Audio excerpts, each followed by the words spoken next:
Dunia ini tergantung cara pandang kita.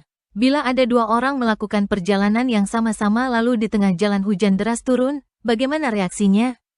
Begitulah ilustrasi dunia ini. Mungkin orang pertama marah, frustrasi, mengutuk cuaca, sedangkan orang kedua memandang sebagai kesempatan istirahat dengan menikmati jatuhnya air hujan menimpa dedaunan pohon-pohon dengan indahnya.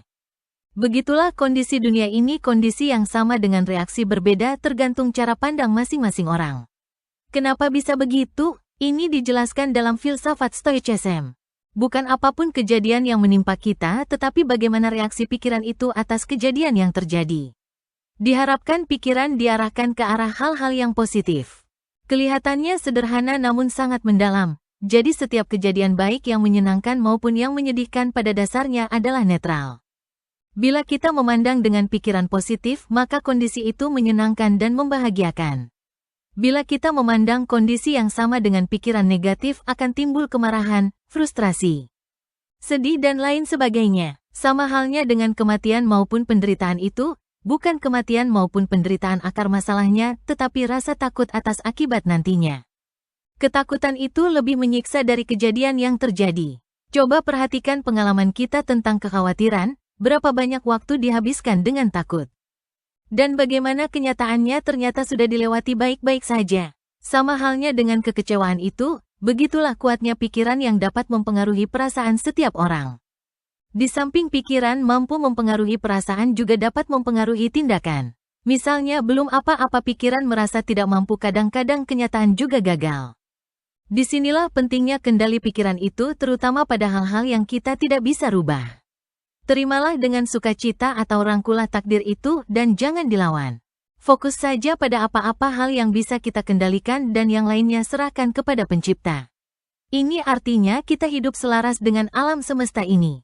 Belajarlah dari pohon, dia selalu mengikuti alami dirinya tanpa ada penolakan, maka dia bisa hidup dengan damainya. Jadi pandangan atas setiap kondisi kehidupan ini menjadi penting karena akan mempengaruhi apa reaksi yang akan terjadi. Begitu pula akibatnya sudah bisa diperkirakan sebelumnya. Mengubah cara pandang suatu situasi adalah sesuatu hal yang tidak mudah, namun bisa dilatih. Dalam pelajaran itu kita berlatih memandang segala sesuatu dengan pikiran positif dan secara bijaksana. Kelihatannya mudah tetapi sulit. Banyak cara dapat dilakukan, terutama salah satu seperti uraian di bawah ini. Pertama-tama kenalilah cara pandang kita, apakah positif atau negatif.